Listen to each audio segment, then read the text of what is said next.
There are more images of Queen Elizabeth II than any other person in history. Many of them provoked strong emotions when they were first unveiled. I thought maybe it's going to ruin my career. He was really just concentrating on getting this right first time. If you had portrayed Elizabeth in this way, or Mary Tudor, you would have been executed. The royal portrait is one of the most powerful propaganda tools a monarch possesses. Images of regal power, dominance, and the divine right to rule. That's all very well if you're a king, but if you're a queen, it gets a lot more complicated. I'm going to discover how artists through history have grappled with painting a woman in power and what that tells us about our changing attitudes to female monarchy. This is where you get excited every time, again and again, to be a historian. Are you excited to be a historian at the moment? Well, I am, but I don't know what I'm going to see. How can a queen be a terrifying ruler in an ageing female body? When you've seen photos of her, you can't really knock just a few years off her age. We can't have this airbrushing going on anymore. And how can she ever command the same respect as a king? Look at her. She's a monster with snakes in her hair, and her breasts are long, sagging... Withered. Like udders. Throughout history, artists had to summon all of their creativity and skill to strike that complex balance between femininity and power. In order to paint a queen, artists had to reinvent the very idea of painting a woman.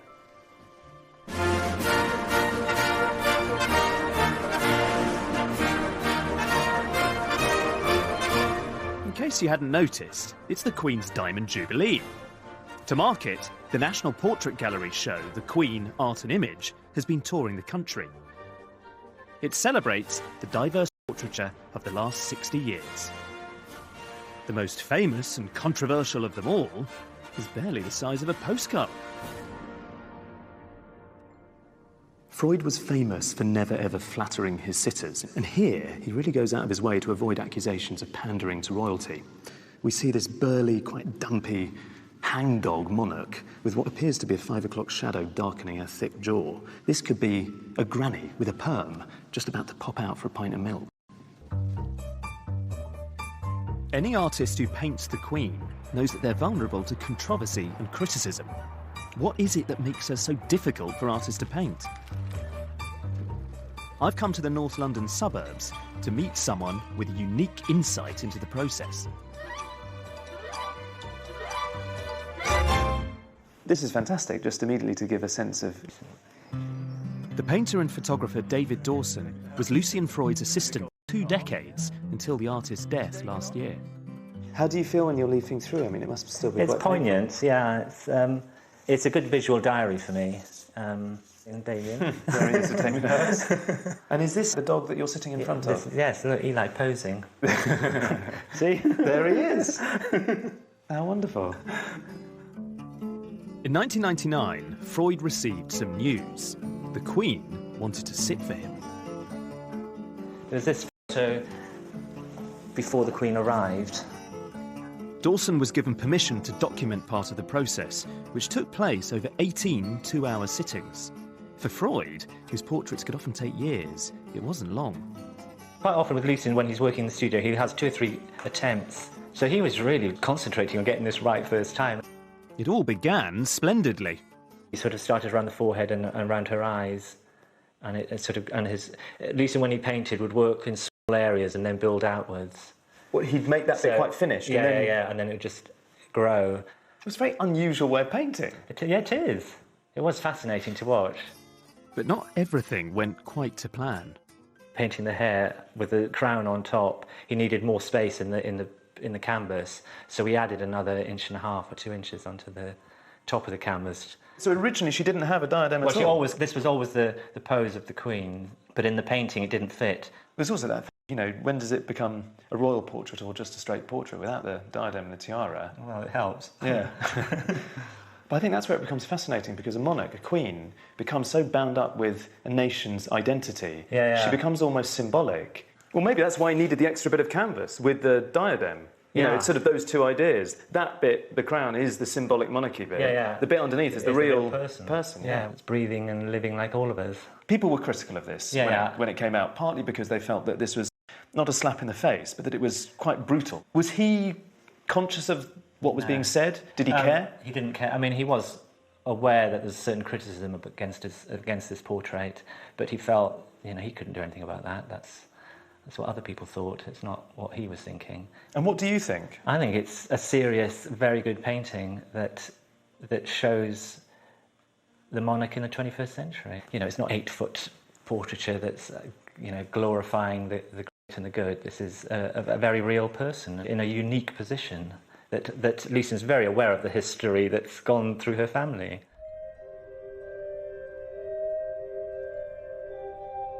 Controversy didn't begin with Elizabeth II. When it comes to making portraits, female monarchs offer some of the trickiest challenges of all, prove an especially explosive and controversial combination. The royal portrait as we know it starts 500 years ago, not with a queen, but a king. In England, at the time of Henry VIII, the idea of a regnant queen was unthinkable. Women were simply considered unfit to rule. Henry VIII didn't have a male heir because 20 years of marriage to Catherine of Aragon had so far only yielded a daughter, Mary. So he was desperate to marry a younger woman. The thing was, the Pope refused to annul his marriage, so Henry's dynasty was in crisis. His solution was radical. Break with Rome and declare himself the supreme head of the Church of England. Henry would replace the Pope. It was a shocking and audacious move, and Henry had to assert his own legitimacy as well as his authority over the Church, and to do that, he needed to develop some propaganda, and his secret weapon was the artist, Hans Holbein. By 1536, Holbein had become the king's painter and stayed with him for the rest of his life. Holbein's most powerful portrait of Henry VIII no longer exists because it was destroyed in a fire in 1698. But I think it's a testament to the artist's genius that more than 300 years later, it lives on as the definitive image of the Tudor king. The original Whitehall mural was huge, but a small version still exists, and it's currently here at the Maritime Museum in Greenwich. I'm going behind the scenes to try and understand the power of the original. The portrait was commissioned to celebrate the birth of a son and the assured future of the Tudor dynasty.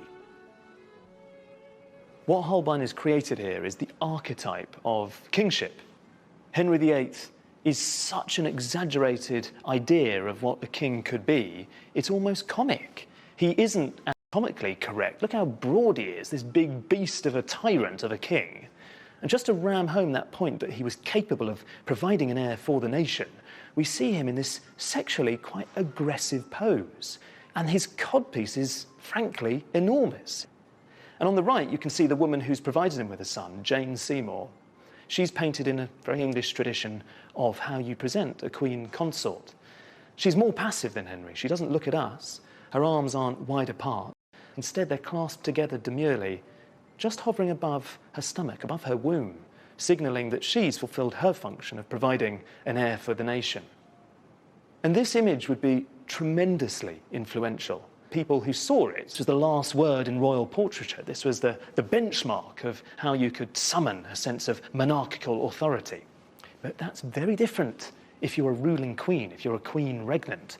They had to find a new way to present themselves that negotiated a middle path in between this and this. In 1553, his son Edward VI died, and Henry's daughter, Mary, became England's first queen regnant. She needed a royal portrait, but where on earth should she start? The answers lie deep in the National Archives, hidden in a dusty old box. Check this out. Is this the one we want? Really exciting. This is genuinely a good moment, is it? This is where you get excited every time, again and again, to be a historian. Are you excited to be a historian at the moment? Well, I am, but I don't know what I'm going to see. Well, exactly. That's all part of the fun. Good. We're gloved up. So we're gloved up, ready to go. And this is a document dating from 1553. So this isn't a colourful image, but it is an image that's incredibly powerful. It is, in fact, one of the first pictorial statements of female monarchy. We have here Mary pictured with the full regalia that a king would have worn. The orb and the sceptre, the ermine gown. And in many ways, the significance of this picture is what's going on from the neck up. And she's got her hair loose. Now... Is that significant? It is. You might just think that was the kind of, fashion decision that she made that morning. But actually, it's loaded with significance. Now, a queen consort traditionally would have had their hair down in advance of the coronation that they would have with their husband. And what was the significance of that? Purity. Is it supposed to be I'm a young woman kind of thing? Yeah, in the same way that people would wear, white bridal gowns now. And, of course, the problem for Mary is... Well, she's not just queen consort, she's actually the reigning queen. So what does she do with her hair? Does she wear white and, in that sense, is dressed like a bride? Or does she wear the gown and the ermine, the purple velvet gown that a male monarch would be? So, in a way, really early on, it's quite crude, the imagery. They're just saying, oh, God, what do we do? We've got a queen, we'll just make her look like a king, and she's got long hair because she has to, because she's a woman. Yeah, so it's assertive, but it's ambiguous, I guess. And that's exactly the kind of problem that Mary and those around her are facing. A year later, Mary married the heir to the mighty Habsburg Empire, the future Philip II of Spain. She doesn't look at all happy. Well, she's not happy. I mean, she's staring at him like, you're just kind of on my patch. They're not kind of honeymoon portraits, are they? But this is Mary, and she's in the dominant position of the queen regnant. Philip is in the position of the consort. But the very interesting thing here is the floating crown above and between them. And if I was an Englishman at the time, I would begin to feel a bit anxious months after the wedding. Then, let me show you this. See, this is exciting. What do you think I'm going to show you? I think Philip's going to take over. You think he's going to take over? That's my guess. Well, let's see. You tell me. Look at that. Read the portrait for me. He's in the dominant position on, as we look, the left. Mary's, by this point, looking... Well, she's lost the blue of youth, hasn't she? There is still the floating crown, but that sword is clearly much bigger and more powerful than this sceptre. And this is really big stuff. Suddenly Philip has changed size. I mean, what the hell's going on? Who was truly wielding power? Mary or Philip? Perhaps the clue lies in a famous image of Mary commissioned by her father-in-law, Charles of Spain, in 1554. The original was by Antonis More, and this is one of the surviving copies. The important thing about this portrait is less Mary's pale and slightly insipid face, and more that extravagant jewel that she's wearing on her breast that was part of a gift that was given to her by Philip in the summer of 1554, shortly before they got married. So right there in the heart of the image is an emblem of the Habsburg dynasty. Even the pose refers to the Habsburgs because it's reminiscent of a very famous seated pose in familiar portraits by Titian of Philip's mother, Isabella of Portugal. Here you have Mary, the first regnant queen in English history, and rather than looking like a sovereign, she looks like a consort of an entirely different European dynasty altogether. She's been relegated from her status as a queen to that of a bride. Mary's marriage was a political necessity, but it limited her power and her portraits. It was left to her successor to pick up from where she left off. Of all the paintings of queens, it's those of Elizabeth I that truly capture the imagination. The Ditchley portrait by Marcus Gerert the Younger is one of the most famous of all. In it, she's Gloriana, the eternally youthful virgin queen. The thing about this painting is quite how remarkably strange it really is, because it was painted towards the end of Elizabeth's life in 1592, and she's standing in this supernatural kind of cosmic space with her realm literally laid out at her feet. So she is, compared with the kingdom, colossal. She's in this strange area where she has the elements at her command. There's sunlight to the left, and then there's a thunderstorm, and she can command both. She can summon sunlight, she can banish tempests as she wishes.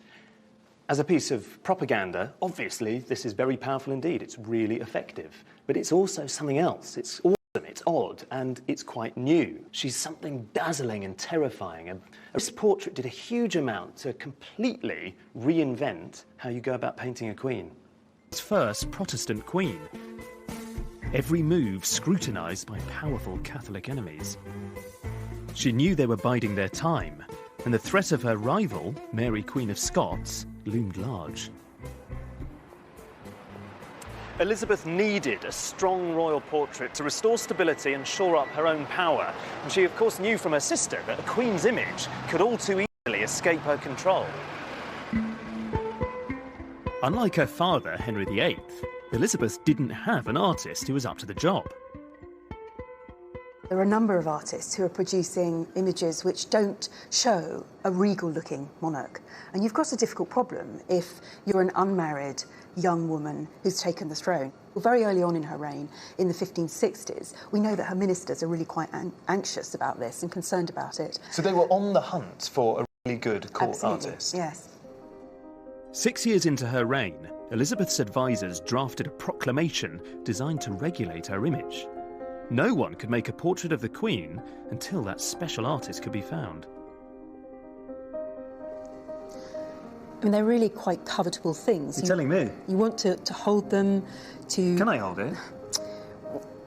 I'm not going to give you this to hold because it's just so incredibly precious. You can see it very kind of close up. The miniature was created by Nicholas Hilliard, a goldsmith and painter. We'll get a better look at it if we put it under this microscope, which gives you an amazing view of the Queen's face, the background, the inscription, and the way that he painted her hair and her jewels and the costume. This gives you a real sense of how breathtaking the skill required to make an image like this is. Hugely skilled, yeah. I mean, he's a really, really impressive painter. Elizabeth had found her special painter. Hilliard's miniature became an official image. It was to have enormous influence on dozens of subsequent artists. This one's called the Phoenix, and this one's called the Pelican, and this is after the jewels that she wears at her chest. And they're two images that are very, very closely related by the same artist. And if you look at the face patterns on these, they're actually identical, but reversed. So this is the same image as this is. Tanya's team had a theory that both portraits, and many others, all derived from the same source, Hilliard's miniature.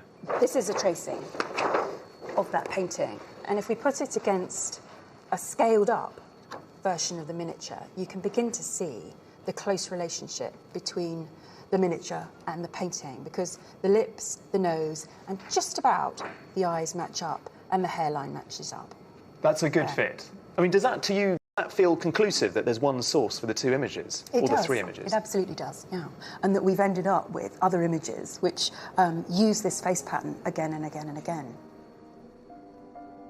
The research proves that Hilliard was one of the first artists to be officially sanctioned by the Queen. His face pattern could be disseminated to other painters to copy. It allowed Elizabeth unprecedented control of her image. Her face wasn't the only thing she tried to control in her portraits. Like her father, Elizabeth was obsessed with another aspect of her image: clothes. Thanks. Divine.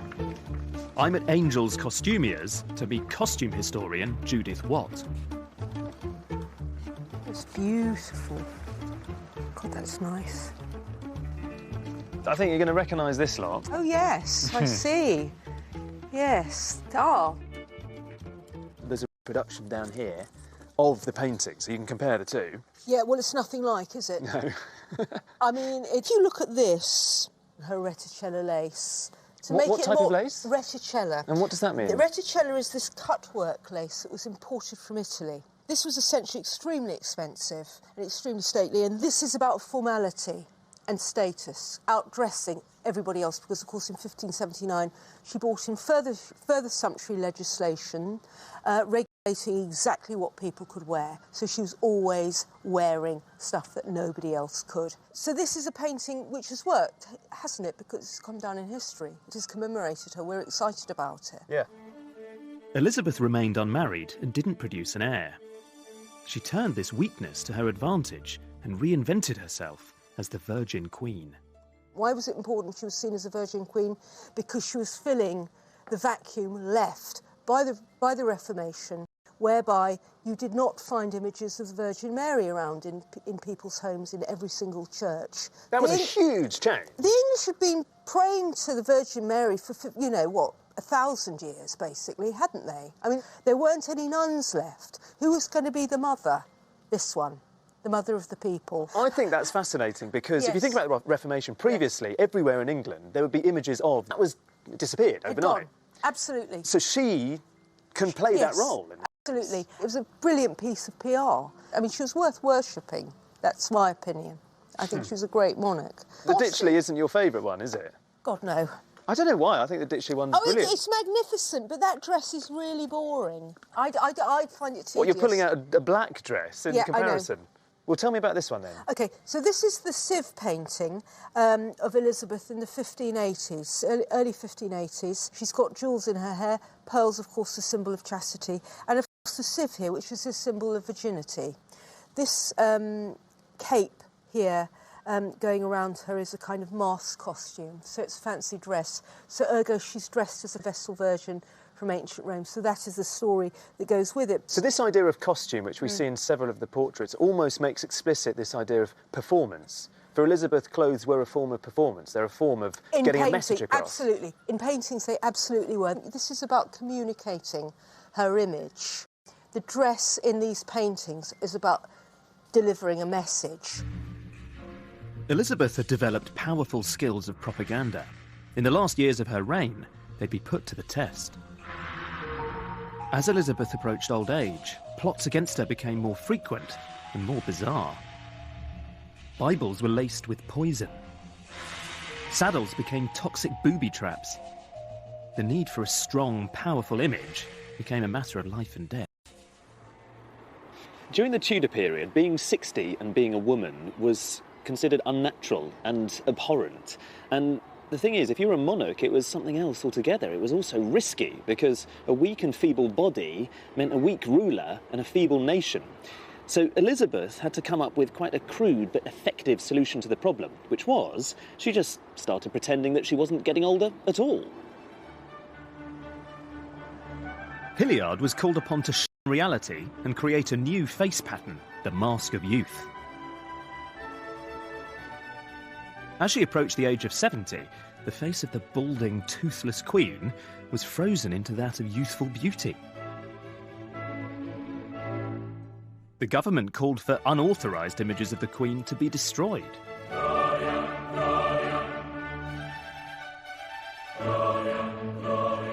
It clearly worked. Elizabeth survived, reigning for 44 years. 500 years later, we're still enthralled to this virgin queen.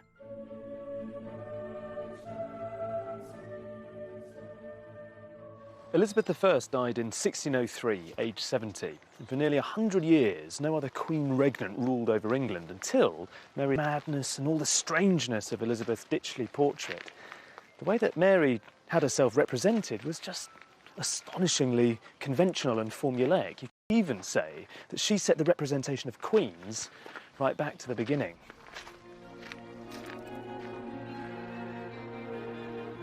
In 1688, King James II had alienated the nation with his unpopular Catholic policies. Parliament wanted him out and invited his Protestant daughter Mary and her husband William of Orange to start a glorious revolution. It succeeded, but opinion was divided on who should rule.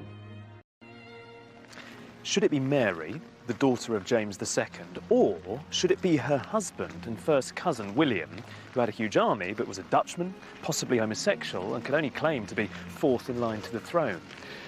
In the end, Parliament chose both. The idea was to combine Mary's legitimacy with William's military might. William would take the administrative power. Aside from that, it sounded reasonably egalitarian. But the portraits tell a very different story. As the leader of a violent and bloody revolution, William was surrounded by enemies. He needed propaganda on an epic scale. To stress his legitimacy, he borrowed heavily from portraits of his ancestor, Charles I. It's your classic way of painting a king. William is in the centre. The whole point of an equestrian portrait is you see the monarch, or in the past the Roman emperor, in full control, and he's trampling on these symbols of war. To the left, you can see Neptune. Of course, he's a very powerful god, but he looks here like a slightly faded, feeble, weakling presence compared to the star of the show, William himself. The whole message of this is a full-blown Baroque composition in which we're supposed to marvel at William's imperial prowess, at his might, at his strength, traditional masculine values associated with a monarch. In Mary's portrait, we're asked to marvel at something else entirely. This is a portrait of Mary, not when she was queen, but when she was Princess of Orange. And I look at it and feel a little bit sad, actually, because it's so deliberately confining about what women in the late 17th century could be. It's almost as though she's decked out in this kind of straitjacket of convention.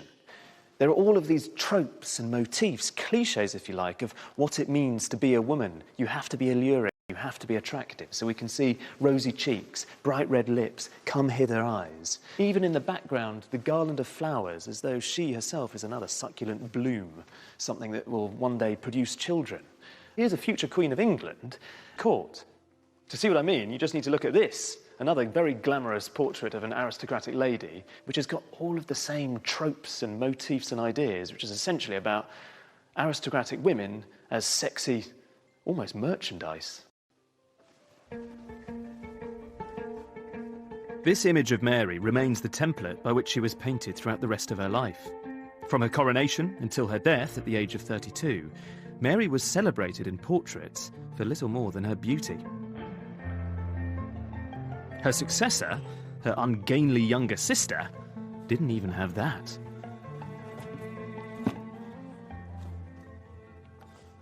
So I reckon that most people would be hard-pressed to name this lady, Queen Anne. The thing about Anne is that she has a very bad reputation. Anne's contemporaries noted that she was dull and dim-witted, but her appearance caused abject horror. Obese and notoriously plain, she had a weeping eye and a squint. She was supposedly so ridden with gout that she couldn't even make it to her own coronation. She had to be carried to the ceremony. Let's have a look at this one. But the thing is, she ruled at the beginning of the 18th century, and this woman actually presided over one of the most exciting periods in our nation's history. The reign of Anne coincided with many great achievements. The empire expanded into Europe and America. Architecture flourished as John Vanbrugh built the Baroque masterpiece Blenheim Palace. And literature flowered, with Alexander Pope writing his groundbreaking satire, The Rape of the Lock. While Anne presided over this era of innovation, history hasn't let her claim the credit. It seems her propaganda machine wasn't in the best of shape. In Anne's coronation portrait, she sought to align herself with Elizabeth I, dressing in gold. While Elizabeth was a resplendent virgin queen, the paintings of Anne are remarkably unflattering, and even worse, they're boring. Why is Queen Anne's portraiture so seemingly dull, unglamorous and conventional? Physically, she didn't, I think, look as she might have wanted. Well, so you think she was portrait. anxious about that? Yeah, I think that there would be a real anxiety about portraying that sort of view as a queen to her subjects. It's a pre-photographic age, though. No one need know. That's true, but I think although you want something that's idealised, you also want something that's believable. But it would have been so easy. Like, when you're commissioning official court portraiture, it's supposed to be flattering. It really does seem like she was the visual equivalent of having cloth ears in not understanding that art is brilliant propaganda. When you consider the fact that people must have realised that there was a very real possibility they would inherit the throne. It seems for a queen, at least, beauty matters. I can't help wondering if, armed with a strong portrait celebrating her virtues, history might have treated Queen Anne with a little more respect.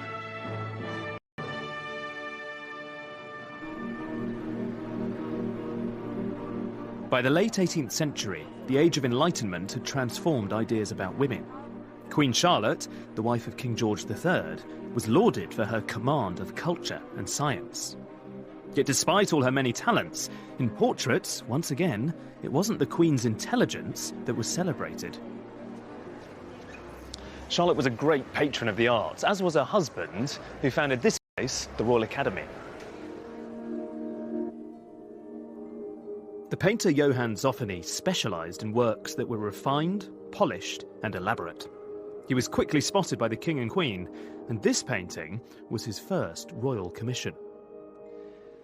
I think rather cleverly, Zoffany offers a whopping great clue about how we should think of Charlotte herself, because if you look at the composition, her form and the colour of her dress is mirrored very clearly in this triangular whitish silverish dressing table to her side. So Zoffany is not stressing her power as a queen consort. Instead, he's stressing her femininity. So I would call the tone of the painting a piece of elegant sycophancy, because it's really well done, but it is an official commission. Unfortunately for her, she wasn't always going to be depicted in such an alluring, elegant and beautiful manner. In reality, contemporaries thought Charlotte exceedingly plain and increasingly ugly. Unluckily, her reign coincided with the golden age of satire. This is a far cry from Zoffany. Look at her. She's a monster with snakes in her hair, long, scaly, and her breasts are long, sagging... Withered. Like udders. And she's protecting Pitt's private parts, because it was said of Pitt, who never married, he was stiff with everybody except the ladies. And so here is Charlotte protecting the Prime Minister, but not depicted in at all friendly way. And look how Charlotte is depicted again, with her ragged, jagged teeth. Very ugly. Very, very ugly, with a prominent nose. And this was a depiction of a queen that was never very popular. So she was fair game to satirism. Perfect game. But I'm intrigued about the novelty of suddenly the disrespect paid to a queen, which is something new. If I think you had portrayed Elizabeth in this way, or Mary Tudor, you would have been executed. No question about that. And you would have been executed twice. You would have done Henry VIII that way. No trouble at all. Authority. So this is a reflection of diminished power for the Hanoverian crown. Yes, the Prime Minister of the day was a very, very important figure, and the Cabinet was important. And slowly the power was being transferred to those people who had elected mandate. Yet Charlotte was facing more than the loss of mere power. By the late 1780s, her life was at stake. Here is Louis XVI executed in France. And here is the possibility of George III being executed. And here is Charlotte strung up on a lamppost with the Prime Minister in St James's. So there were a number of crises threatening Britain at this time. There were great crises. Yes. There was real possibility of revolution. All the crowned heads in Europe were worried they were going to be guillotined. In France, the king and queen had alienated their subjects with their overblown absolute monarchy. To survive, the British crown needed a new kind of image, as far away from this as possible. In 1789, Charlotte, still reeling from events in France and her husband's madness, was asked to sit for the artist Thomas Lawrence. Just 20 years old, this awkward young man offended her instantly. Lawrence had a problem on his hands. The Queen insisted on sitting for him while listening to her daughter read to her, but she appeared totally bored and grim-faced and a bit severe. So in a bid to enliven her expression, he asked, not unreasonably, if he could engage her in conversation. But Charlotte considered this a terrible presumption, and she refused to sit for him again. It would take all of Lawrence's innate talent to transform his stony subject into someone who appeared animated and warm. To find out how he did it, I'm going behind the scenes at the National Gallery to meet Larry Keith, Director of Conservation. X-rays reveal Lawrence's charcoal drawing from the first and only sitting. I'll just move this up so you can see. I don't know whether you think it's fanciful, but she looks more bored in the X-ray, and here she's a little bit more alive. I'd certainly agree that there's movement in the mouth and there's a bit of adjustment, particularly the contour of the upper lip, that could be consistent with what we know to be the difficulty he had getting a likeness that was pleasing. It's interesting knowing a little bit about the sitting, and the X-ray allows us to see that transformation. The whole surface is animated and alive. And that's to do with the way he's actually putting paint down, as we can see. Yes, I think the X-ray, to me, suggests the way in which he was able to add a bit of sparkle and to animate from that one sitting. Sparkle's a good word for it. Yeah, absolutely. The thing that interests me about it is this kind of way that he could combine this amazingly expressive bravura brush handling and yet harness that within an image that, was striving for a decorum appropriate to a portrait of the Queen. Every era has to decide where those boundaries lie. It's certainly true with her hairstyle, it seems. It is a bit mad, the hair. King George had missed the point. Thomas Lawrence was a genius. I find it unbelievable that someone who was only 20 created this, because it's been painted with such assurance. There's such an enjoyment in the whole idea of using a brush and oil paints in the first place. But Lawrence has injected everything with this brilliant spirit of informality. Yes, there are the classic tropes and ingredients of good old-fashioned royal portraiture, the big swag of drapery, the sense of a platform, but there's nothing overly grand here. The swag of drapery is just a curtain. She's not really sitting on an elaborate throne. It's just a very plain and simple chair. We're not in the presence of someone who's been allowed to rule by divine right. And if you think about when this was painted, suddenly the informality of the image makes sense, because this dates from 1789. Think of what was going on in France. The Bastille had fallen. All of a sudden, if you were a queen, it was imperative that you didn't look overly extravagant and grand and regal and out of touch. In the last years of their reign, George and Charlotte not only kept their heads, the sober, pared-down monarchy won them new adoration from their people. 50 years later, by the reign of their granddaughter Victoria, the great monarchies of Europe were disappearing fast. Britain, dissenting voices were loudly questioning the very notion of royalty. Victoria took Charlotte's image of a humbled monarchy and ran with it. Queen Victoria was the first ruling female monarch whose children survived childhood. Unlike Charlotte, who was a consort, Victoria had to portray herself as both a mother and a ruler. It was quite a tricky path to negotiate, but Victoria turned that weakness into a strength. She realised that the role of mother is the one trump card a queen has over a king. One painting didn't just transform the idea of the Queen, it delivered her image to a completely new audience. The Royal Family in 1846 by the German artist Franz Xaver Winterhalter. If I'm honest, it's not very fashionable to say you like a painting like this one. It's done in a very suave, quite cosmopolitan 19th century style. Technically, it's a virtuoso piece of painting. And to modernise, it almost feels a bit slick.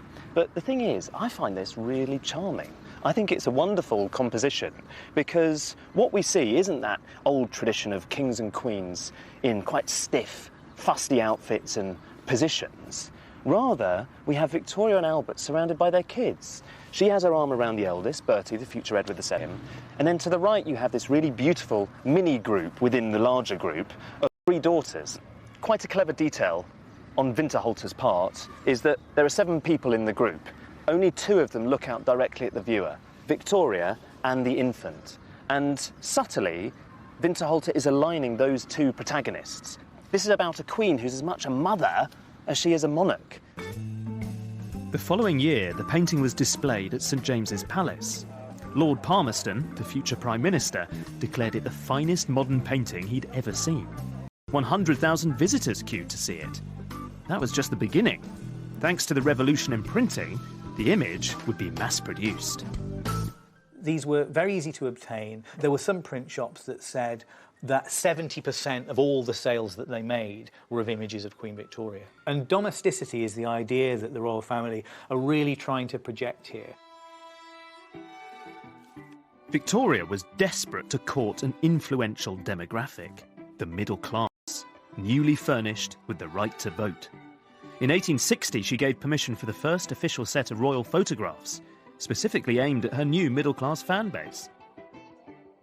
When the first ones went on sale, 60,000 were sold just in the first couple of days. And the wholesale price was 3p a portrait. That isn't really very much, even in the 1860s. It's like you've invited the Queen into your home, and she's there on the mantelpiece, because these are not images of power. The royal family don't want to laud it at this stage. I think that they have reached the conclusion that ordinariness is the key to their survival. As Victoria's reign continued, she reached a new obstacle: her age. After Elizabeth I, no queen had lived beyond the age of 40 until Victoria. Perhaps the secret to her long life was her favourite tipple, Scotch in her claret. Cheers. Tastes good. I think it tastes good. Obviously, he's got a kick. It's, if you are a drunk, this is a good drink. She probably had one of these to celebrate the Diamond Jubilee. I think she had quite a few, and I think she had quite a few in general. Victoria didn't turn down a little drink. The Diamond Jubilee was a moment of celebration, but it was unsettling to see her age. The big problem, of course, that Victoria is getting so old, and people knew that, and they were panicking about what was going to happen when her son came to the throne. Was everything going to collapse? Was it going to be the end of what they'd known? And she was this great queen. She'd been on the throne for 60 years. By the end of her reign, she was so excited, but underneath it, the empire was crumbling. How could Britannia rule the waves if a quarter of its population lived in destitution? On the continent, Germany was growing ever stronger. The dominance of the empire was no longer assured. How do you show, most of all, that Britain has to be feared? That's the important thing. The rest of the world must still be terrified of Britain and its might. And this was a question that became increasingly greater and more important when she was old, because when you've seen photos of her, you can't really produce those lying Gloriana-type portraits that we have of, say, Elizabeth I, that knocked a few years off her age. We can't have this airbrushing going on anymore. They can't diverge too much from what everyone knows she looks like, which is actually, by her older years, pretty plain and pretty cross, really. The last portrait of Queen Victoria is on display in her apartments at Kensington Palace. The artist Heinrich von Angeli deliberately presented her in old age. I find it quite tricky looking at the painting, though, because I don't see necessarily a woman who is radiating imperial virtues and strength and wisdom. I see someone who looks depressed. I think she looks even a little bored and glum in this picture. She's this big, dark mound of melancholy, really. And the whole message of the painting, for me, is that it points out how tricky it is for an artist to reconcile painting a potent queen who's also very old. And I guess if she is meant to be the embodiment of empire, then what she represents is a kind of steadfastness, the fact that the empire is immovable and immutable. And perhaps, if you're anxious about Britain's future, you could take some heart from that.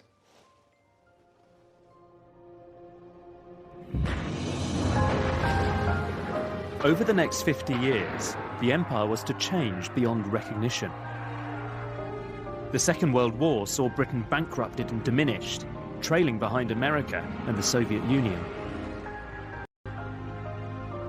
Throughout, King George VI had proved a strong figurehead, inspiring enormous affection. His death at the age of only 56 brought the nation to a standstill. The new Queen, Elizabeth II, was just 25. Those around her were deeply concerned by her lack of experience. The royal propaganda machine sprang into action.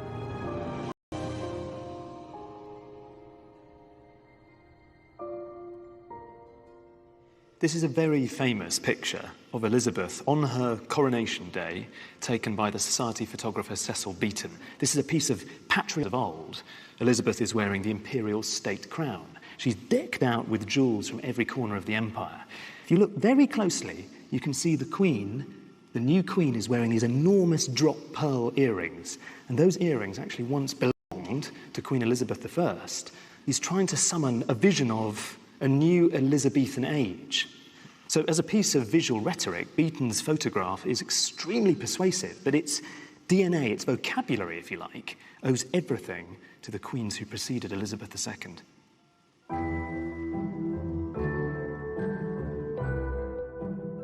During the 50s, images of Queen Elizabeth presented her as a glamorous young woman who's nonetheless regal, formal, and bejeweled. But youthful beauty could only take her so far.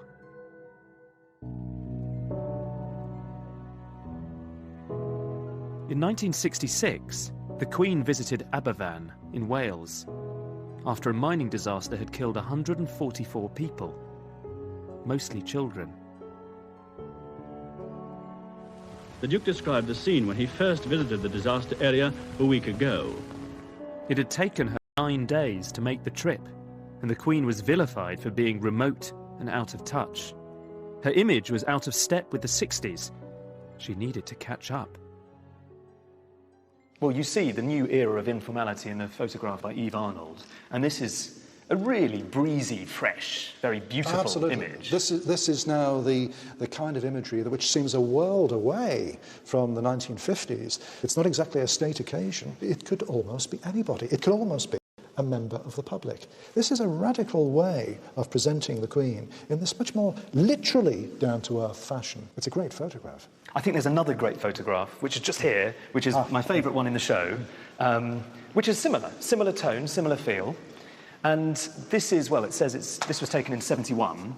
And where is she? She's actually on the Britannia. This is a photograph taken by Lord Lichfield. They're just crossing the equator, and the tradition is that you duck a member of the crew and soap them down. And that's what happened to Lichfield. He kind of expected it and had a waterproof camera at the ready. Really? And so when he bobbed up, he caught the Queen laughing spontaneously at this hilarious moment. I think what I love about it is that she looks so chic and glamorous. And I like, just formally, I mean, it's a very sort of spare image behind. It's beautifully composed. I think she has very cool sunglasses, picked up in the porthole. There's a lot going on. I think what this photograph really does is address the notion that queens have to be very serious and po-faced and rather glum figures, and all of that is consigned to history, and instead what you have is someone who is vivacious and enjoying themselves.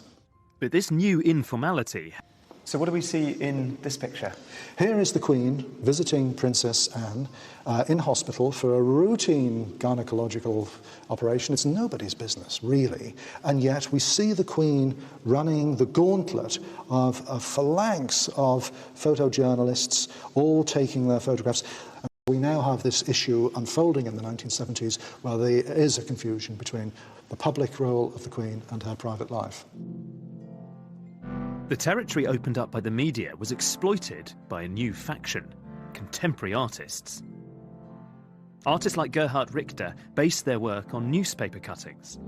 Richter's blurry surfaces evade our attempts to see the subject in focus. Can art, he asks, really capture the truth of a person? For Andy Warhol, the Queen became nothing but surface, her public face complete artifice. What we see increasingly through the course of this exhibition and in the last 40 years is a tendency to hold the Queen's image up in a critical light and to pose questions about her relevance, her importance, and what she's for and what she's about, and whether we need a Queen. All of these things are constantly coming through the images that we have of her. In days gone by, the Queen's predecessors might have retaliated with a strong royal portrait. Why are so many portraits of the Queen so exceedingly boring? Perhaps it's their sycophancy. Creaky paintwork. Anthony Williams painted the Queen like an OAP, with sausage fingers. The trouble with so many portraits of the Queen is that they're full of all of the regalia we associate with monarchy, crowns and jewels and cloaks, a sense of pageantry. But they don't quite acknowledge that those trappings today feel a bit odd and anachronistic. Contemporary artists have to conjure some of that pomp and splendour that accrues to a monarch, for sure, but they also have to reconcile that with a sense of someone real who exists, lives and breathes in the 21st century. And that is an enormous challenge.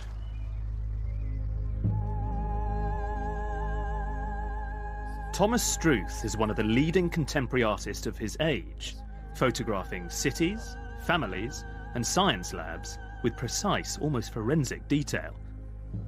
He's certainly not known for taking on celebrity commissions. Can I ask you a little bit about what it's like to take on a royal commission like this? Is there a risk, as a contemporary artist taking on this commission, that you might lose credibility almost? All the time. Like us. But yeah, like you. But in the end, I thought I cannot reject because it's will be such an unusual opportunity. Well, what was the appeal? Why did you say yes? It was a possibility to enter the ring of this historical activity and see how far I can go or what my contribution might possibly be. So from the beginning, very self-consciously, you're thinking about the whole tradition of royal portraiture and how this image might fit into that? Yes, of course, yeah. The photograph was taken on an old-fashioned medium-format camera, which gives a vast level of detail, even when the subject's life-size. I think this is a really, really fantastic piece, work of art, which you can't say of many, many royal portraits. I think so many of them are rubbish. I love this one, partly because it isn't overwhelmingly pompous, and it isn't sycophantic, and they feel separate from us and grand, but not too grand, somehow approachable. You could look at them as parents, you could look at them as a representative of the generation. Grandparents? Yeah, that they are, and they're actually the same age as my parents. Well, so in a sense, you've created a portrait, a sympathetic portrait of a generation that has had its time in a sense, but you're not brutally sort of removing that picture at all. I mean, of course, it's also a strange situation because Queen Elizabeth is powerful, more foggy and less determined manners than a queen or the kings of England have been before. So now it's a question of celebrity, fame. It's a very undefined energy. Warhol, all about surface in that sense. Yeah. You, much more about a sense of depth. In the end, it's much more interesting who these people really are. Did you try and reflect that in the picture? Yes, I think so.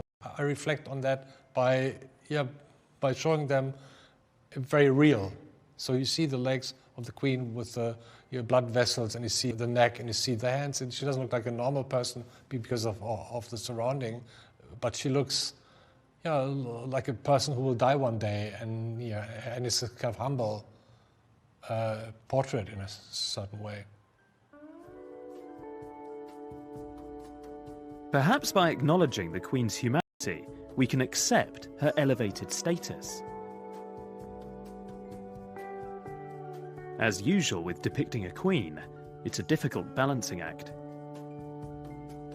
Over 500 years, artists have had to negotiate power and femininity, reconciling the roles of virgin, mother and wife with being a monarch. In the 21st century, it's become even more complicated. Markle, we're more informal, and thankfully today we no longer feel troubled by a woman ruling over us. And all of that means that contemporary artists now face a new challenge, which is how in the 21st century to go about making a convincing modern portrait, not necessarily of a queen, but of a monarch at all. Classical music here on BBC HD tomorrow evening with Delius, composer, lover, Enigma at 10. Next though, it's an extra large helping of QI.